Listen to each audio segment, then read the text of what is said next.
You said you have a good eye, but it's too long. Since that day, none of my videos is more than 15 seconds.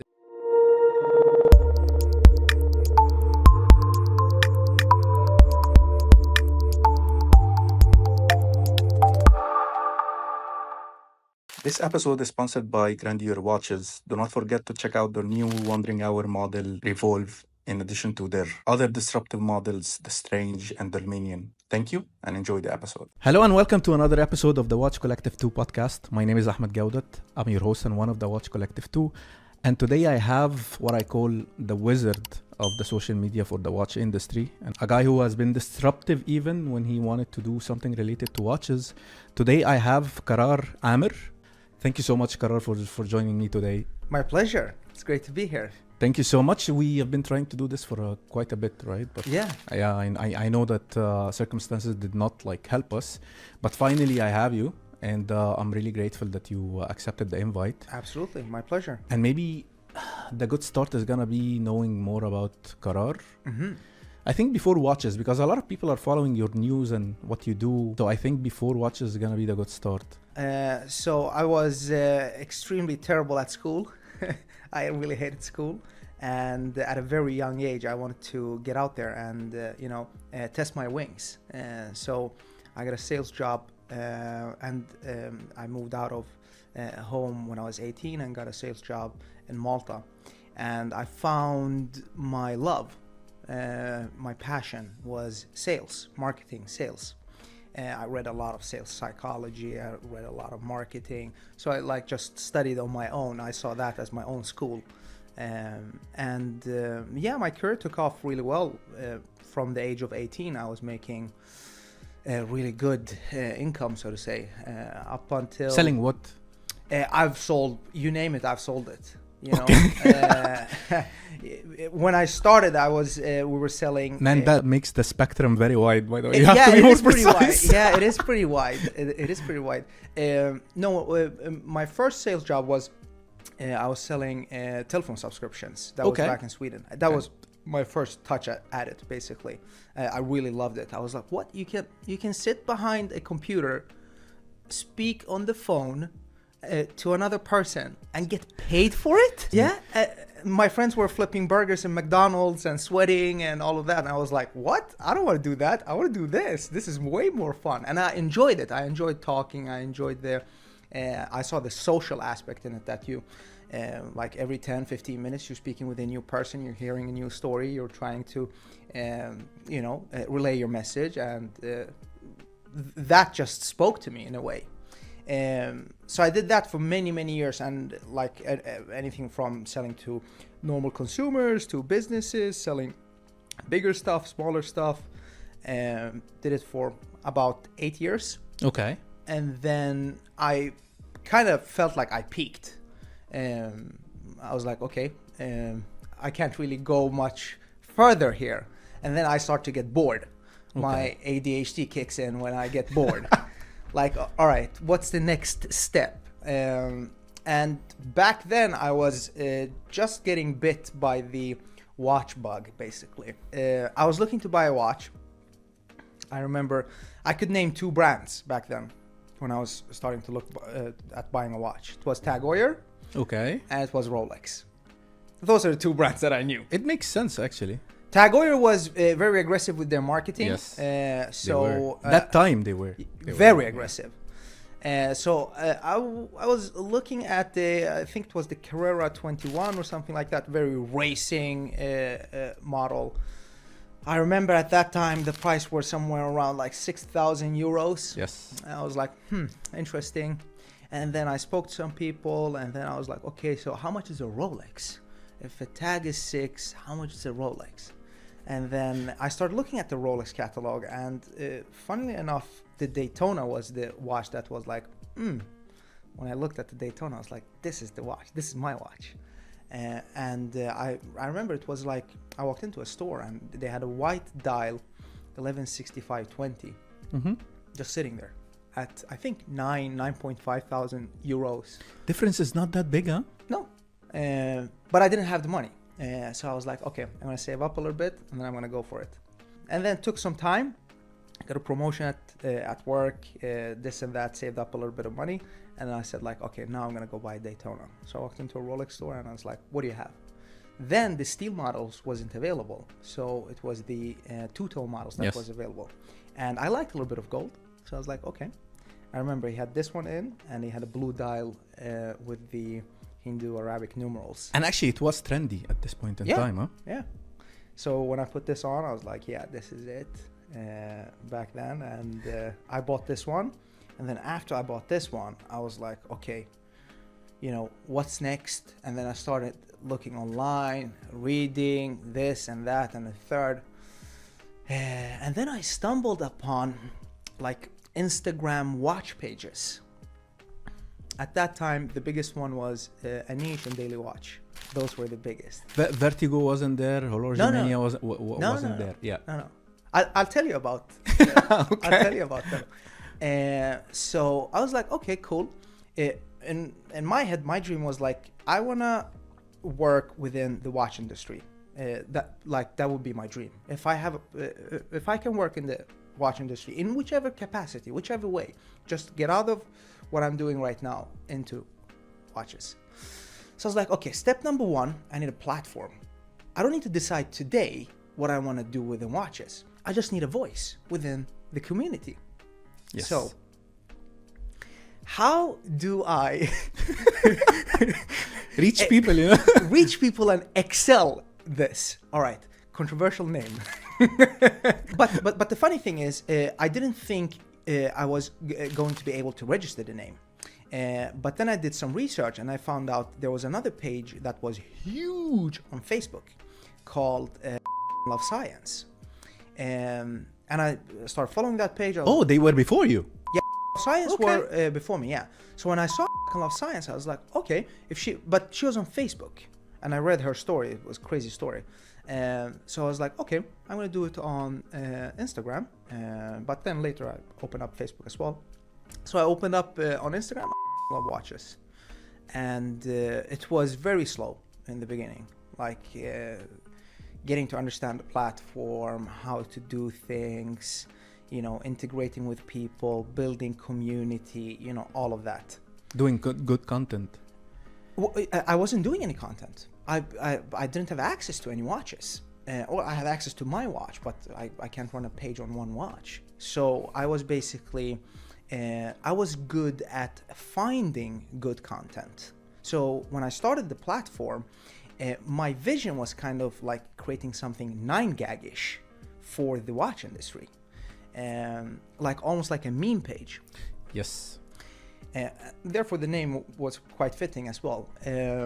And then, you know, started posting, starting excelling at it, started getting followers. And then all of a sudden at around, I think like 12,000 followers, companies started reaching out. Hey, would like to advertise, would like to do this, do that. And that at that time I had a full-time job, was pretty well off. And I was like, okay, I mean, let's do it. Let's test it. And I sold a few post packages here and there. And then it basically, you know, took off 10 years later. Yeah, I know it takes a little bit of time, but I mean, when you reach, it's a good position, right? But the thing is that if you told me, define Love Watches, for me it's a meme page and it's a news page. So it tells me what's happening around me in a very meme-ish way, you know. Yeah. So I like this style of things. But the thing is that, mashallah, touch wood, man, you're standing on 1.1 million followers today. How does this happen?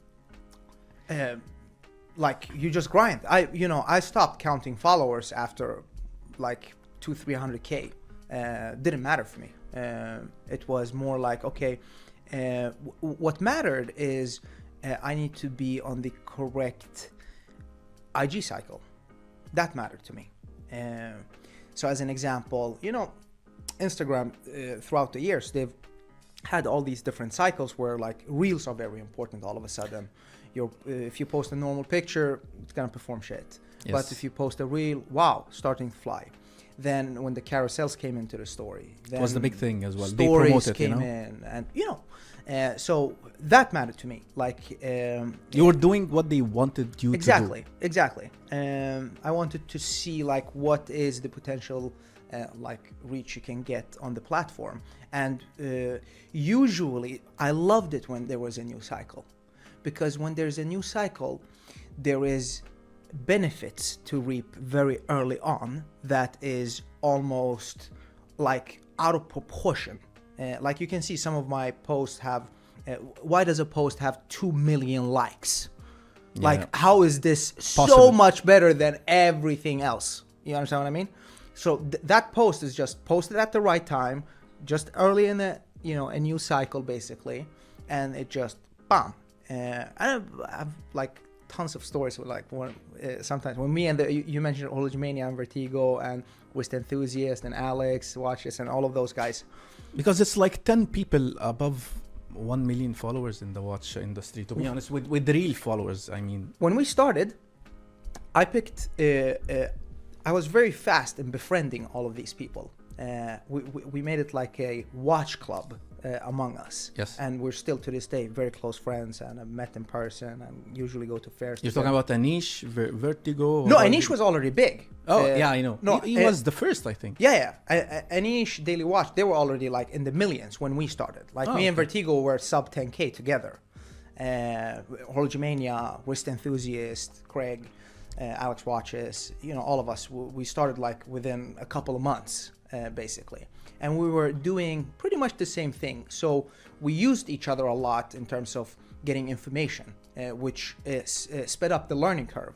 And whenever there was like a new cycle, we were very quick to help each other out. So we were like competitive, but in a very friendly way. Yeah, it's like, syndicate, you know? Yeah, exactly. Like, hey, listen, I just did this and this worked. And I mean, you're all on the same side against the algorithm, you know? So against the algorithm, yes. And you know, we started doing, in the end, then we started doing brand deals together. Like when a brand reaches out to one of us, usually a brand reaches out to everybody. Yes. And instead of betting against each other, we say, hey, listen, we're a collective. We have 5-6 pages, whatever, and we can do this or that. So that helped a lot in growth, in understanding the platform, and, you know, just basic overall business. And Karar, I don't know if you remember, but I mean, we know each other, I don't know, 6 months ago, maybe 8 months ago, since you moved to Dubai, you know. And when I told you I do content, I try my best to do content and stuff. I remember you went back home, you took a look at my page, and then you told me, okay, I remember. I exactly remember what you said. You said you have a good eye, but it's too long. Yeah. Since that day, so I used to do an unboxing in 28 seconds. Since that day, none of my videos, and I bet you find one, is more than 15 seconds. It's from 10 to 15. Yeah. So more or less, you know how things should be played. Yeah, but that changes as well, you know. It's the tone right now. Yes. So like there were a time where slower content was performing way better. Like a very super slow wrist roll could just hit insane numbers. Back in the days, we used to shoot videos without any edit, like one shot, a complete unboxing in one shot. And that's weird because and that used to perform insanity. Okay, so last week we shot I mean, I watched you shooting an unboxing. Yeah, it was a little bit under duress, but yeah. Man, it was horrible. Like the worst unboxing I've ever seen. I mean, I shot it with you, so I'm half guilty. But it did perform well. That's insane. But that's the thing with Instagram, you know. A lot of content creators. I have another friend, a great friend, Swiss Watch Gang, Marco. Yeah. Marco's a perfectionist when it comes to content. Yeah, I know. I can tell. And me and him. I don't know him, but I can tell he's perfectionist. Yeah. And me and him, we've had long conversations about Instagram throughout the years as well. And, you know, I always used to say, like, if you can film it with your phone, that's going to perform best. Because, like, Instagram was kind of, you know, done for that purpose, like for photographers and, you know, easy, digestible content. It doesn't need to be the around the world and, you know, things flying in. And those things are cool, of course. And if you have the brand, the team for it, that's amazing. But a lot of times just easy things perform really well. Then you can argue, is it professional for a brand to do it or not? But if you're just a content creator and trying to reach a good audience and trying to, use the time you have as much as possible. But since this is the time in which I'm gonna squeeze every single insight regarding Instagram and watches from you, what do you think of buying fake followers and fake likes and fake views and fake impressions? That's the death of a page, unfortunately, because if you understand how the algorithm works, you're literally drinking poison if you buy followers, because there's no reverse to that. Because the algorithm, most of the times, how it's going to treat your content is, what does your follow base think about your content? And if your follow base doesn't think anything about your content, then it's you're shouting in the parking lot. The parking lot is empty and you're shouting. Ain't nobody want to see that. So yeah, it's the death of the page. Early on, I used to help a lot of brands, a lot of dealers, etc., with their social media setup, and sometimes even run their pages and create content for them, etc. That was an advanced line of business for you post the page. Yeah, right? yeah. Yes, exactly. Yes. So when I was running IFL some people would reach out, and I hear directly like, okay, they have ambitions, they want to succeed on social media, they have the budget, but they don't have the knowledge. So what they're trying to do is just chuck money on the problem. I want to reach people. How many posts can you sell me? I want you to post me every day. And I'm like, dude, listen, that's not how it works. Like, if you have that type of money, there is a much smarter way to do it. To inject it, Yeah, and I can help you out. And I got a lot of, projects like that. Like people coming at me who just want to chuck money and just like post me every day. Like, talk only about me. I'm like, well, that doesn't really work. So instead, when I explain to them, like, okay, we can do it like this, we can build it like this, it's going to be cheaper for you, it's going to be better for you, it's going to be an asset for your business long term. And more effective as well. And one day you will learn it yourself. And I always try to teach them so they are able to stand on their own. I've made a lot of those type of projects successful for dealers, for brands, etc. Build influencer networks, build all kind of different things. But let me ask you a question. So this is regarding buying followers, which makes perfect sense, right? Because the algorithm picks up the engagement rate. If you have 1 million and you get like 2 comments per post or 2 likes per post, it doesn't make sense. But what if, or what about buying likes and views? Doesn't buying views makes the algorithm picks up that this is an interesting kind of piece of content and it's going to be promoted more or not? Well, I mean, the algorithm, you're talking about a company, a tech company in US. Hefty one. 2025. You think you're going to fool it with buying views? Like, you're out of your mind if you think you're going to fool the Like, that's the thing. The algorithm is, you just need to create interesting content. That's the only and the best way to actually tackle the problem. You get instant feedback with Instagram. Like if you edit a video and you post it, and then you edit the next video similar, and then the next video similar, and after 2 weeks nothing's popping for you, that's the algorithm, the people telling you, hey, listen, you didn't really catch us. Yeah, I wasn't really that interested. So insanity is doing the same thing and expecting different outcome. Exactly. So you need to change. You need to, okay, if I'm doing it wrong, and there's, I think, no problems at all to look at others that do it well. That's how I've learned everything I know about the platform. I look at others. Okay, why is this content performing well? The best way is just reverse engineer the algorithm. Go to For You page and see what type of watch content pops up there, because the algorithm is telling you this is interesting for you. Yeah. All right, so why is this interesting? Let me break this down. All right, okay, understood this one. Go back, do it again. Why is this one interesting? Okay, after you do this 100, 1,000 times, you do it for a period of time, you're gonna be like, okay, there's a common thread here. So it's all about data. I love data, I love numbers, I love studying these type of things. And I remember as well, you told me before, you need data of 1,000 posts or result of 1,000 posts to be able to do the upcoming 1,000 posts in a better way, right? So you need... Yeah. The more you post, the more you understand. It's important to look at your performance. Certain people, they just post, they don't look at the performance. No. Look at your performance, study it, understand, study the ones that go really well and study the ones that go terribly bad. Usually there is very clear answers directly when you see the content. And then, you're going to learn. And then in the future, it's going to be like your DNA. Like you're never going to do that. And which of the Instagram pages or content creators around you, among the top 10 that you really like what they do? Like creating content? Yeah. Wow. There's like a lot of people. I'm pretty sure it's not me. So no, I think you give a different vibe, different spice. Yeah. You know what I mean? But I'm talking about the big ones, like the.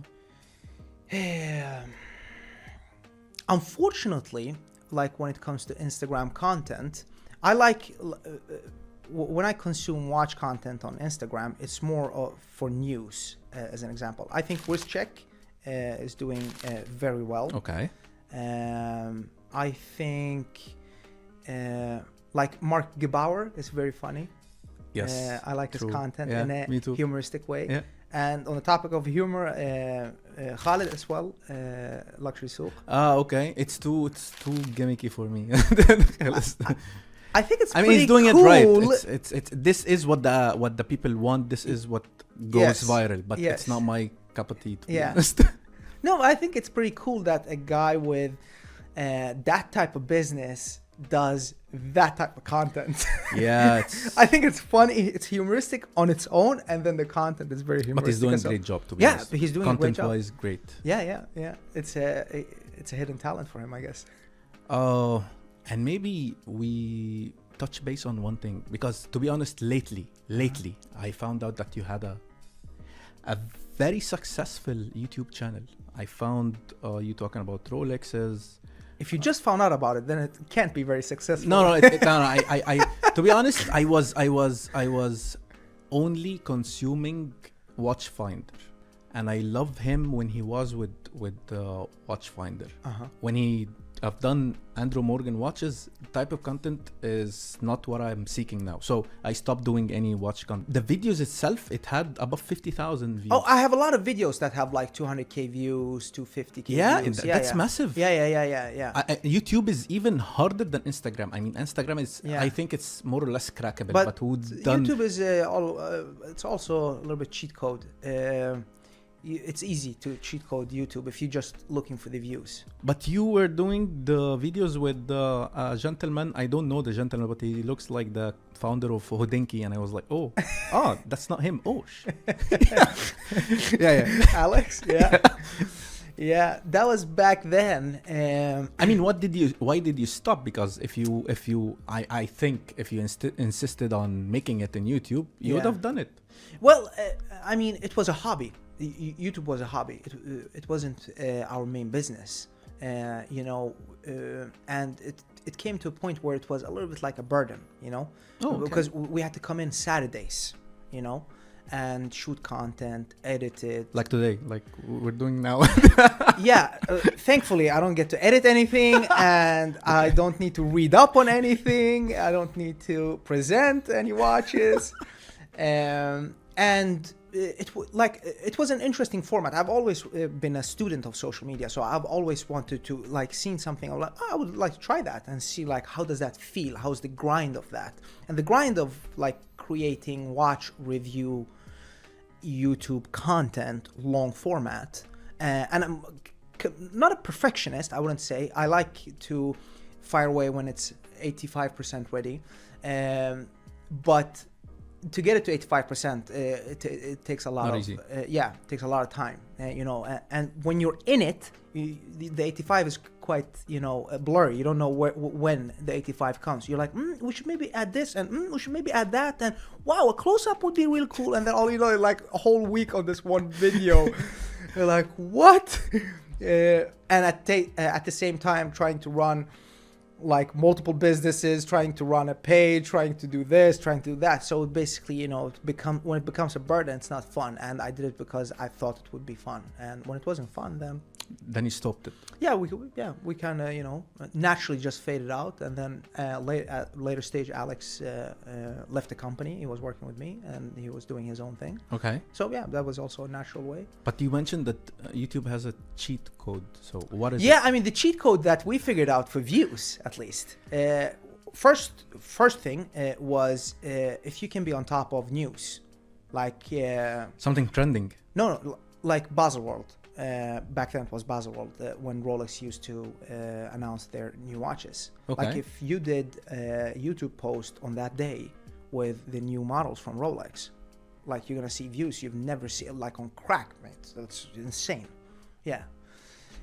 Like those type of cheat codes, you know. Yeah. And then another thing was we figured out, like, okay, if you actually want a lot of views, like also just reverse engineer, what do people search for? Okay, people search for Rolex, Patek, AP, Jacob & Co, Hublot. No, on YouTube it's the big guys. It's Rolex, Patek, AP. Rolex puts Patek and AP together and times 2. So whenever you do a Rolex review, and if you can get your hands on a unique Rolex watch and you do a review on that, like like within a few months you have 100K views. Yeah, here is the thing. I talk about things which are not sexy enough for people to search, right? So what I do is uncovering and discovering new brands that nobody actually is searching. Nobody knows this brand, right? So it's pretty tricky, and you told it. I mean, you said it before to me, which makes perfect sense. But I squeezed myself in this corner. But I'm with you 100%. Like even people, they put Rolex on thumbnails, titles, and they're not even talking about Rolex, you know? This watch is better than Rolex Daytona. And it's like, it's not even a chronograph what he's talking about, you know? Yeah. But I understand what you're talking about. On the internet, just on the topic that you just mentioned here, on the internet, there's 2 ways people will find you. Either they're presented to you through a platform like Instagram, YouTube, etc. They're only presented to you when the content is good enough. All right? Okay. So when you are in the micro, which is the unknown, let's say, for general mass, okay, your content needs to be even better because it needs to pop in a sense that it gets presented to people. So it's 2 ways. Either the content gets presented to you online or you're searching for the content. And since micro is unknown, you're not going to search for it. What are you searching for? So when you're creating content, if you want to be found, like if views and followers are important for you, then yeah, go with Rolex, create content around Rolex, etc. Then people will find you because people search for these things, and it will be presented to them on YouTube, on Google, etc. I think I followed the same steps that you were mentioning because I was doing something extremely unknown, so I had to up the game on the content quality. Yeah. Because if I'm doing this on a iPhone level quality, I'm not gonna get any retention at all. Yeah. I wouldn't have done 300 views on each video. So I agree with you, to be honest, but it is what it is. And to be honest, I'm enjoying it, whether it's gonna go viral or not. But maybe moving, because we have a lot of things to talk about. Sure. But maybe we should be moving to your next step. The once again corporate stage that you had, or corporate phase that you had post IFL. Jacob & Co. Yeah, I mean, I wouldn't have gotten any of those gigs if it wasn't for my Instagram page, IFL. I mean, this is the same thing that I explained earlier, how things start. You know, a brand reaches out, they have a big wallet, they have big ambition, and they don't have the strategy. They're like, how can we chuck money at this problem? We want to be everywhere. So where do we chuck the money? And it was a similar conversation I had back then with Benjamin. And he told me at a later stage, he was like, yo, that conversation, you were so cocky. Oh, man. It was like, I thought to my head, who the does this guy think he is? You were cocky back then. No, because, you know, he called me and he was like, you know, his typical New Yorker fashion. Is like, doesn't want to do this over DM, just like, give me your phone, let me call you. Yep. And my background is speaking on the phone with people, closing deals on the phone. So I was like, let's go, baby. So we hit it off right away, you know. So I understood his dilemma. He understood what I could offer. And he had, like in typical fashion, when a brand wants to reach out aggressively and they're just getting into the game, they reach out to everybody. I know. So all of the guys reach out to me and like, yo, did Jacob reach out? Yo, yeah, I'm talking to him. And at that time, we were like a collective, basically. So, okay, I'm going to represent us and closing a deal for all of us, basically. And that's how it started. So when I spoke with Benji then, I was like, okay, listen, I have all these pages lined up. We can do this. But this isn't going to solve all your problems. There is more efficient ways you can actually, you know, have an in-house content creator or two. And you need a strategy as well. A strategy. How are you going to post? What are you going to talk about? How, like... what do you want to achieve? Yeah, what do you want to achieve, right? At the end of the day, like that question is, you know the answer to that. Yeah. You want to grow the page, you want to achieve sales. And I remember he reached out at perfect timing as well, because they had just launched the Astronomia, and I had posted the Astronomia just organically because it was sick content and it was a revolutionary watch. And like from a content point of view, that watch, like every time you post it, like thousands and thousands of likes and like reach in the millions. So I was doing that for free already. Yeah, because you wanted a flow of content. Yeah, exactly. And then we started that way, and then it took a pretty quick turn. I was pretty fed up with my job that I had back then. Oh, you still had the full-time job? Yeah, but I was towards the end of it, basically. Okay. And then I got an offer to come on board as head of social to run Jacob & Co.'s social media platform and be the strategy, be the person that handles the influencer marketing, you know, everything basically that has to do with social media.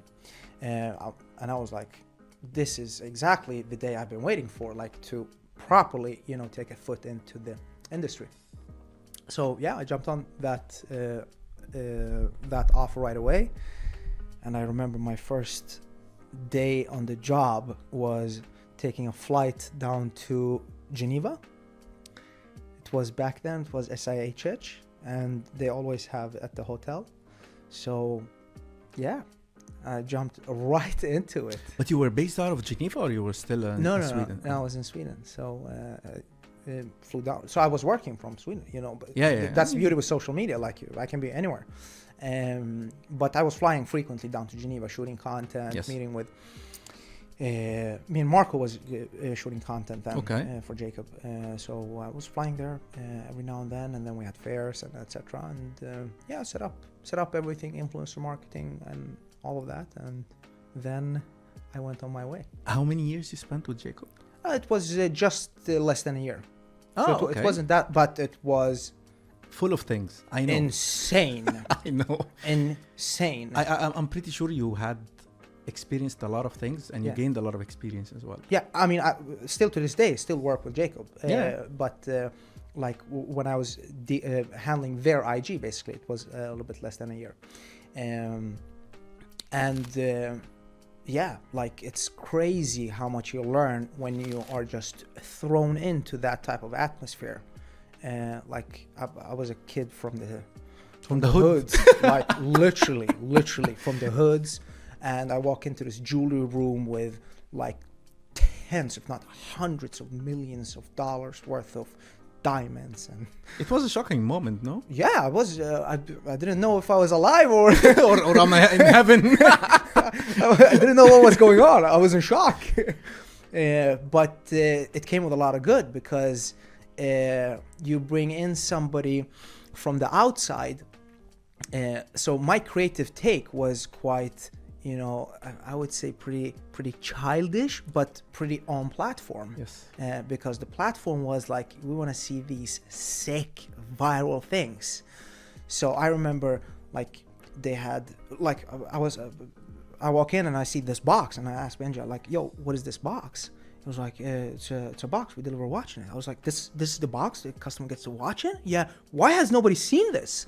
because I'm the first time I'm seeing it, so I know nobody has seen it. Oh my God. So I was like, yo, we need to shoot this content now. So me and Benji would just grab a watch and we'd like, okay, like position where? Okay, put it up there. Phones? Phones. Oh, iPhone 12, 13, whatever it was back in 2017, 18.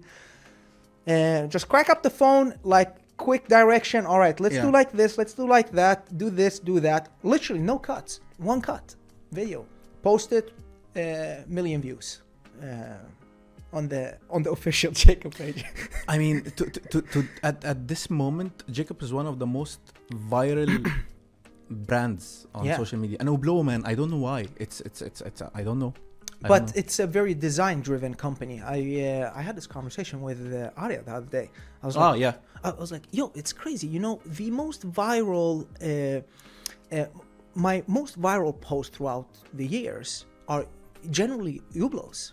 When I create, you know, content for Ublos. But the thing is, when you go to Basel World or whatever and you meet up with Ublo and they chuck the new novelties at you and you're like, what is this? I've never seen this. I've never seen that. And you're a watch guy within the industry and you've never seen this. Of course, nobody has seen this. So it's the novelty factor when you go. The first one to show people this. Yeah, that's always the best. Yeah, of course. And both of these are searchable brands. So again, but the thing is that now, I mean, you are the graduate of a brand which is pretty much doing really good, to be honest. I'm not a fan of Jacob & Co, to be honest, because two things. I find it as sophisticated as it would be. For me, it's jewelry. And I don't like the whole niche of rappers, stars and stuff. I'm not a star, you know. I'm not gonna be a star. I know regular people who likes regular watches. It's too flashy for me. Maybe the Casino is the only watch that I like. Astronomia is good in concept. But other than this, I do not find it if I have the money, I'm never gonna buy it, you know. As simple as that. But your taste changes when you have money. That type of money. When you have 40 Rolexes and 10 Pateks and you can impulse buy something like that. I know this. I then know a people Jacob like looks this. a little bit more interesting. Trust me. I mean, you have a point there. You know, money changes people, man. Yeah, like your taste. Like if you're a watch collector and you like art and you like these type of things, I think if you have the funds for it, then But it's too big. This I cannot. I mean. Yeah, but now they're doing smaller. They're doing some better watches. Like the Casino is now smaller, no? The Godfather is pretty good size. They did the Astronomia Solar, which was intended as a lady. Intended as a lady watch, but fits smaller as well. That's also that was my favorite. Astronomia Solar. So it was a smaller Astronomia basically, but then they have these big, and I have pretty small wrists, and I used to shoot Jacobs. So you know, when I put on a twin turbo, the twin turbo is wearing Karar. I understand. You know what I mean? I understand, and I still see videos being posted with your wrist. Yeah. I mean, so a couple of wrists, to be honest. Yeah. It's you and a couple of other people. Yeah. Jacob & Co. It's known. I know it. But at the end of the day, I mean, it's still a watch for superstars. Bling bling. I don't think I'm gonna be bling bling. I doubt I'm gonna make money to afford one. But still. But at the same time, they're doing great. They are very well marketed, very well branded. Yeah. Doing towers now in Dubai. Yeah, that's Bengati. insane. Yeah. Yeah, I mean that's a big thing. It was only Rolex who've done this in Dubai. Then Frank Muller, but I don't recall whether Frank Muller would before or after. But they are doing well. Yeah. They are getting into perfumes now. Oh really? Yeah. I didn't know that. Yeah. I saw they did some drinks. Tequila or something. Yeah. So they are doing good stuff now. Let's get to the beefy part. All of this was just a warm-up, my friend. Tell me. So, moving to IFL watches. Not the page, but brand. The watch-related brand. Yeah. So, for those who are listening to us and who don't know what is IFL watches, which I doubt, to be honest, but IFL watches are specialized in customization of watches. Uh-huh. You do dial painting. You do even one-of-ones customization. First of all, why did you get into the customization piece? Because at the very beginning, you started with G-Shocks, if I'm not mistaken. Yeah. Changing the NDCs, changing the hands, changing the dial, which at this point in time, I didn't think it was really hard to do. Uh-huh. But then you moved into more sophisticated stuff that became your DNA. Uh-huh. Why did you do so? I mean, to be quite honest with you, it's if I could wake up, I don't know, 5-10 years ago and be like, what's my dream job? This would be my dream job, you know? So I think it's just passion, like, drove me that way. I just love creating, which is something that's quite odd for me. I've been very creative throughout my entire life, but I've been shit at drawing, painting. That hasn't been my strong suit, and still isn't. However, like, conceptually, I love just creating different ideas in my head, and then obviously I have people for it to make it into real life. So why we started, so I started IFL watches initially. We didn't even sell watches initially. We sold accessories. And the reason for that was similar to what I told you earlier. I felt like, okay, we kind of peaked a little bit, like, okay, I was running the Instagram account well, everything was going well. You have all these partnerships, etc. But you kind of feel like, okay, we're touching a plateau here. Yeah, it's getting mature enough. Yeah, and then you think like, okay, what's the next logical step here? The next logical step, a lot of like content creators, etc., they go towards merch, right? Yes. Which is in a way in my head like, okay, let's go towards merch, but let's do it in a slightly different way. Like, let me create things that are complementary to watches. But the thing is, you skipped a very important, not important, but very logic step, collaborations. You never collaborated with any watch brand. I mean, even me are collaborating on designs. But why did you skip this stage? Wrist check, all the big boys and the small boys, they are collaborating. You need to understand that this is something that is pretty new. Oh, yeah. Okay, so just to take you back a little bit, if you 5-6 years ago went into Baselworld and said I'm a Instagram influencer, you'd be like, you're what? You understand what I'm saying? Yeah. Like, because it was only bloggers, no? Yeah, like magazines and bloggers. Yeah. Like to watch. Yeah, those were the guys that was like accepted as journalists. Till this day, I don't get journalist accreditation. I think once in Baselworld I received journalist accreditation, which is hilarious. I reach 30 million people a month on my platform about watches. Yeah. I'm journalist enough. Yeah, and you know. I knew it wasn't like, okay, some people might be like, oh, but your name, like, how do people want to like your name? Maybe that, well, my friends that has similar pages also on Instagram, they have just normal names, but they still don't get journalistic accreditation at these things. Your name was an obstacle at some point in time? No, but like you could imagine, like, okay, maybe like the conservative watch world doesn't want to be like, oh, yeah, that sounds cool, let's invite him.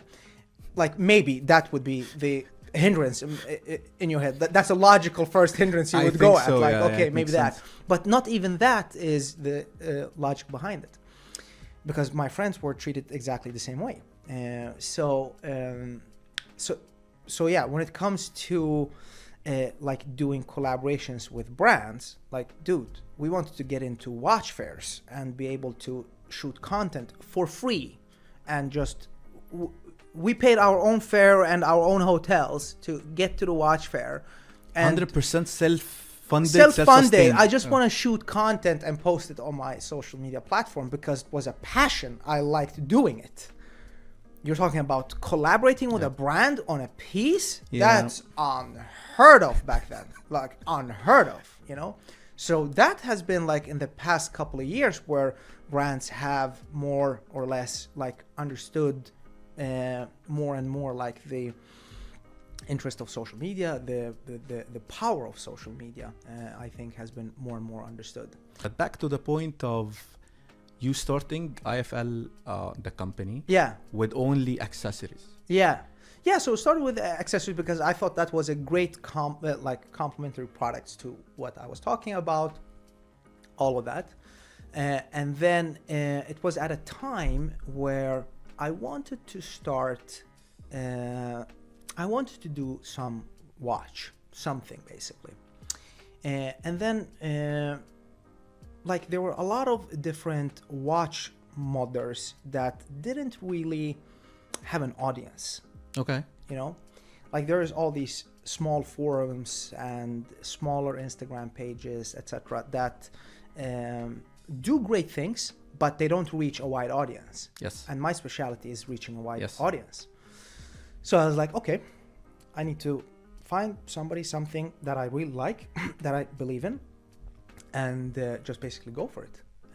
So we did a collaboration with an artist back then, 2020. We bought, I remember, I think our first launch was like 50 watches. And I remember I said to the guys, like, if we sell these 50 watches within a month, we're good. Like, that's amazing.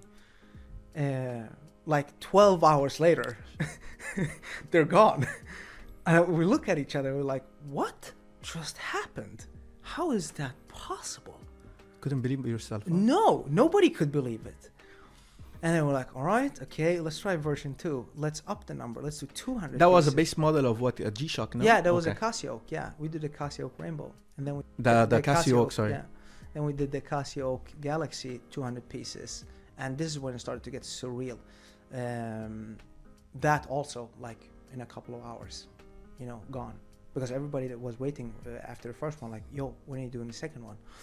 That was gone. And I remember sitting there and I was looking through the orders, and then I saw an order coming from one of my like heroes. Okay. In the watch industry? No, football. Okay. Yeah, midfielder Chiellini. I'm not a football guy at all. Yeah, Italian midfielder. Played for Okay, Juventus. okay. his Okay. entire Oh, life. okay. Yeah. Okay. Like one of the greats in Italian football, you know. So I saw an order and I was like, it can't be him. The name is him, and I was like, this can't be the guy. And then I see the shipping address, like Juventus Center. I'm like, oh that's him. No, that's him. So I was like, dude, we need to get a shirt. Like, how did you call him? Send him a personalized message? We were discussing, like, what do we do? Like, what's a proper way to do it? Yeah, like the guy has spent his money, he's bought a product. Like, we're gonna chase the guy for a shirt. It's like, all right, listen, let's do this. Chuck in some gifts, give him a watch roll, give him this, give him that, and let's send him a nice handwritten message. Yeah. Like, yo, we're big fans, this and that. We sent it, and 2-3 days later, I received an email from him, and he was like, hey, thank you for the gifts. Give me your address, I'll send you a shirt. Still to the he signed it. And oh my god. That was the first like pinch me moment. Yeah, you know? that's part of the retirement plan, this shirt. That was so insane. But yeah, and after that, like a lot of these people, like footballers, I don't know, for some reason we clicked a lot with footballers. So the biggest ones, like just orders. But you kept, I mean, mashallah, you kept evolving what you do, right? Even the paintings on the dials are more and more sophisticated, you know. Yeah, I got pissed there a while because we were doing the same thing for quite a long period of time. I have ADHD. I need to, move forward. I need to excel. And obviously, this isn't a one-man show. I'm not doing everything. So I have my team around me, basically. So yeah, a lot of times I was getting pushback when I wanted to excel at something. Like, okay, let's do this differently. Oh, we can't, and this and that. So throughout time, I've learned how to manage people better. I've learned to be a better leader. I've learned to hire better. That's also a key component. And yeah, right now we're at the stage where I'm pretty happy, but very excited about the future. Man, I'm really happy for your progress, to be honest, and don't want anything but to see you succeed and excel. But let me ask you a very not random question, but you know, Artisan de Genève. Yeah. It's one. I mean, my dream is to get one Daytona from Artisan de Genève, which they is make the honey, sick watches. the honey one. Yeah. For me, it is the right watch to buy. It's beautiful. Yeah. They do customization too. Yeah. And I know that they always have problems with Rolex. Yeah. Mostly Rolex because they do only Rolex. Yeah. So for you, since you customize a lot of watches, a lot of brands, you've done Oris, Casio, a lot of brands. We can name multiple. Did you encounter any problems with any of the brands that you customize? Yeah. That's just normal. That's Okay. part of business. Yeah, of course. But why when you actually, so if I own Oris, for example, you come to me, you say, okay, I need 300 watches a month. I'm actually selling.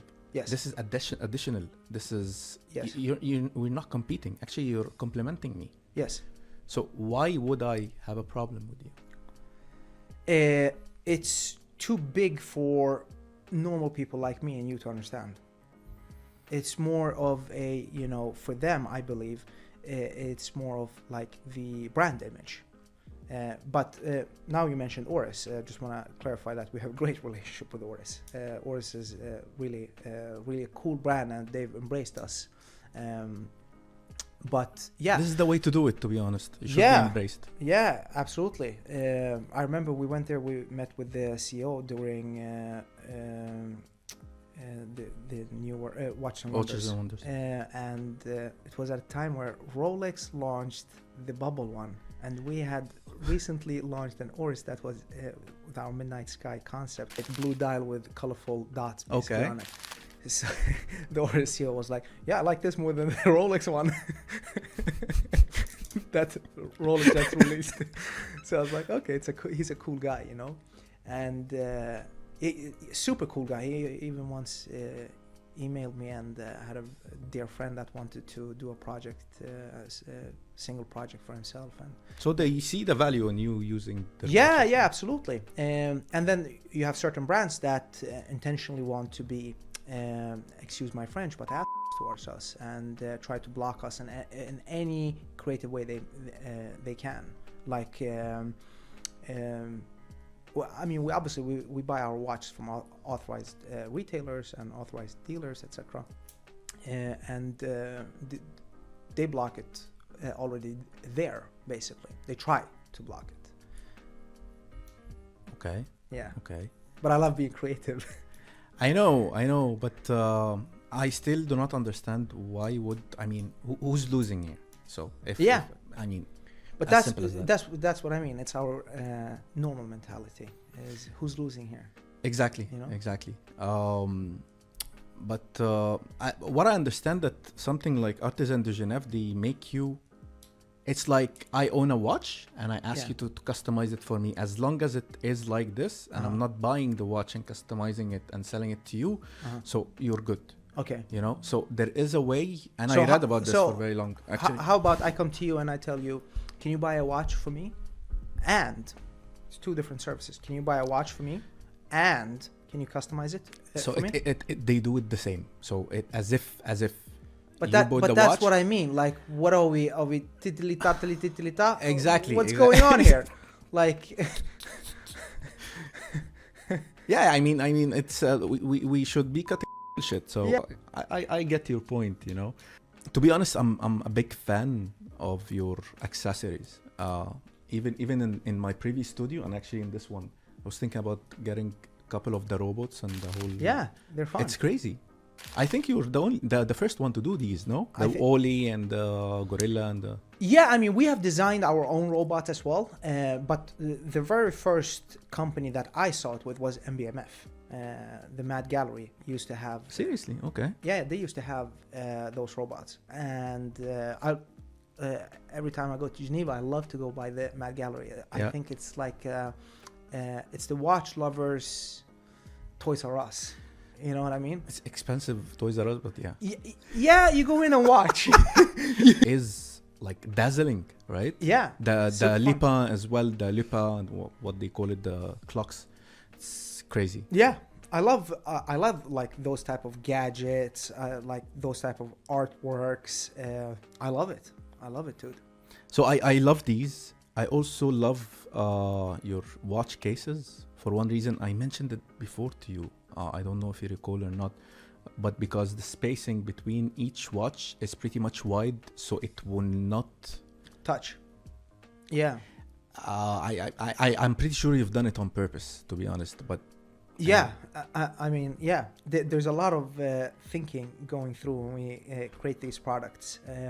Recently, I actually had a discussion internally with my team. Like recently, we haven't really been designing that much accessories, but I just got back to it. I found pretty cool things that I want to do, but the watch aspect is taking up so much time. So it's yes. Yeah, it's good, and the accessories is more fun and hobby almost, part of the work. One of the final things that I want to discuss with you as well, touching base on you as a collector. I know you have a two-tone Daytona, and I remember the first couple of times we met, you told me my first watch was a Daytona. I was like, oh my God, that's a snob. That's a rich kid. But by time I knew that you weren't, and you started from scratch like all of us, I think. But I know that your first watch was Daytona. That's good for you. Well, man. my first luxury watch was Daytona. My absolute first watch was not a Daytona. I think my first luxury watch was a Tissot. If you consider Tissot was a yeah, luxury I had a Certina, which is a sister company of Tissot. So yes, similar price class, similar movements, etc. But even before that, I remember when I was like, I don't know, like 13, 14, I was actually in Dubai with my father, and he bought me one of these Casio calculators. Yeah. The watches with the mini, calc board. Every kid's dream. Exactly. And with my ADHD, I was like in school, so I love that watch. You had the one with the remote control, TV remote, or just the calculator? No TV. No. Because there was one with the TV remote control, if you remember. That was like that rich kids would have this. Yeah. No, I was not a rich kid. No, so that one was a lot of fun. And then I remember like when I got my first salary ever, when I was like 15 or 16, I upgraded. I bought some, like a Michael Kors kind of watch, like a perfume brand for $200, and really loved it. It was also a two-tone. Oh, okay. So, you like two-tone? Yeah. I mean, it was never pushed to you by a dealer. No. I liked it. You liked it. Yeah. No, I liked it, and I knew at the time when I bought it, like from a value retention point of view, a two-tone wasn't the best, lesser option. Yeah, but yeah, I bought this because I knew never gonna sell it. Never.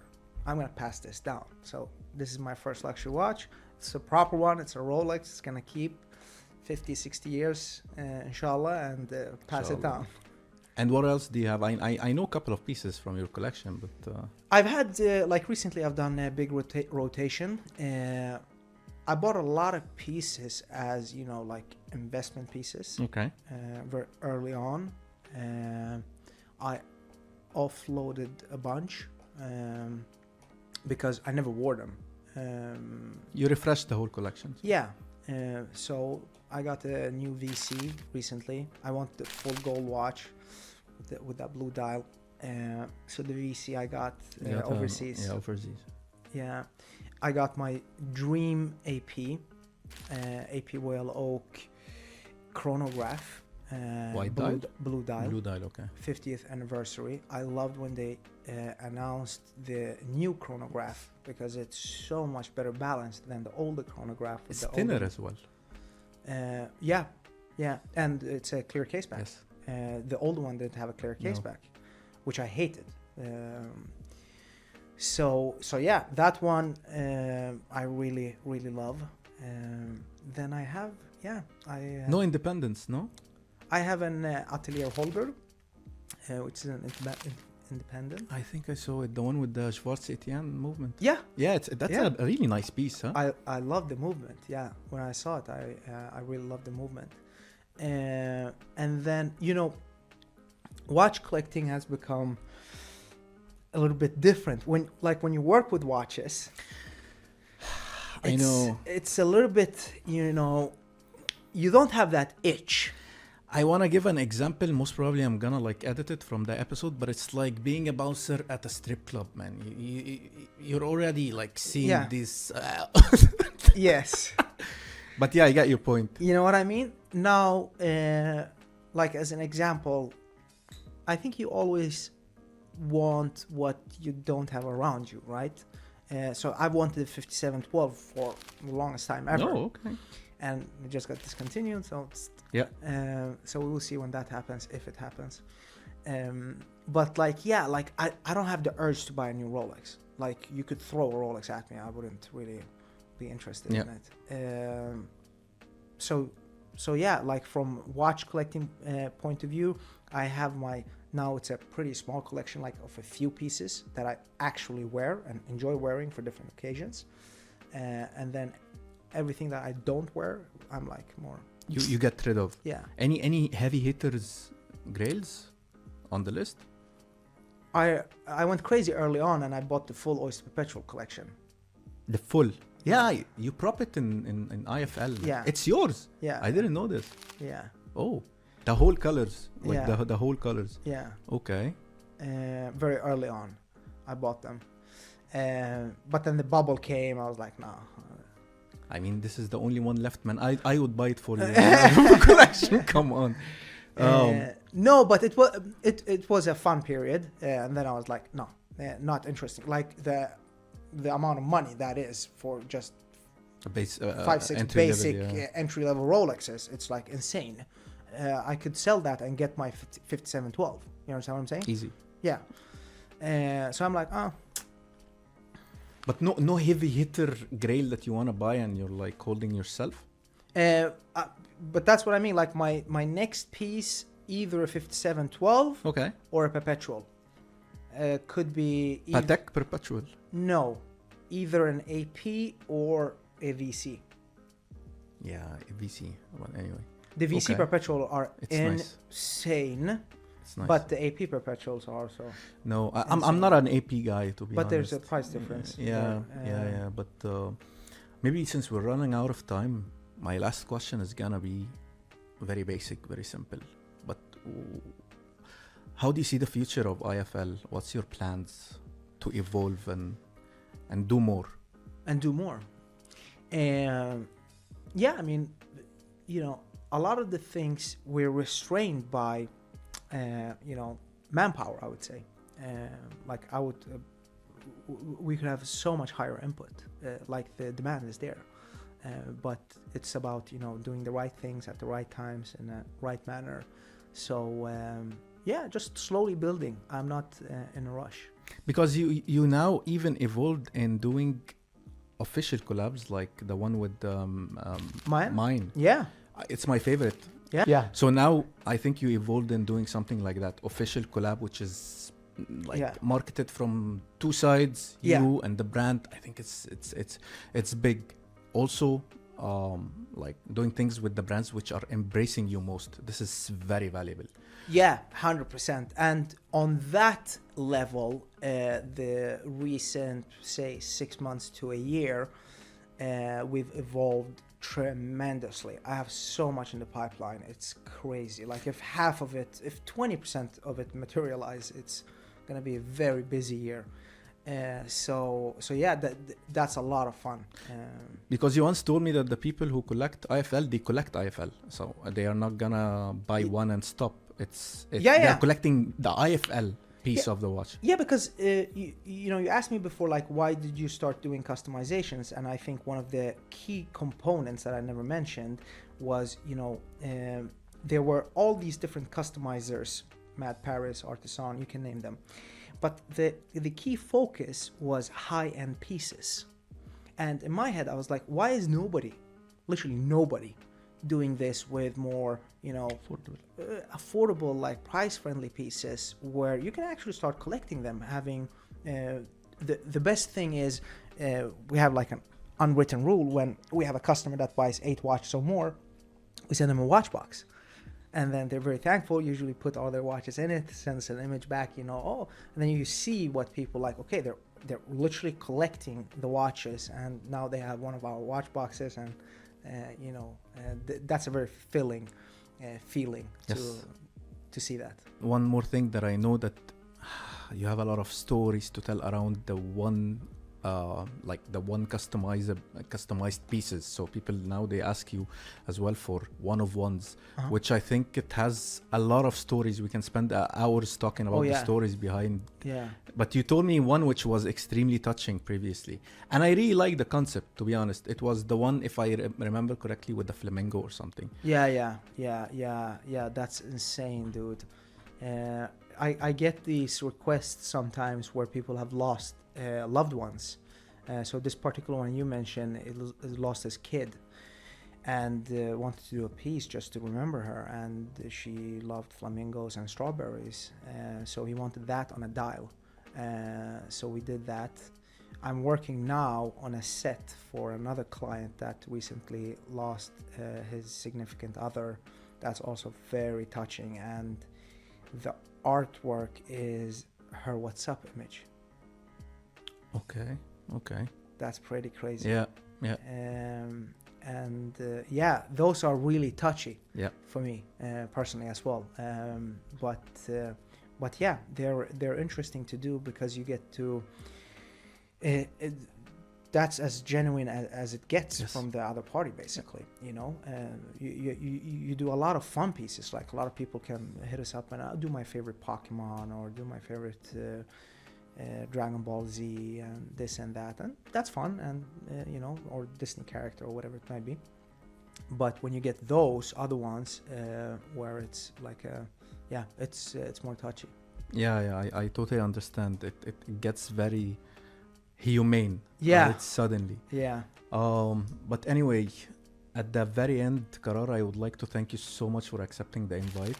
Really it's my pleasure. it. I told you we'll do it. Let me just settle down. I know. But I hope you had fun as much as I did. Yeah. So it was pretty fun episode. So again, thank you so much. And for those who are watching us at home, thank you so much for joining us. If you reach this level, so please like and subscribe. And until next time, thank you so much.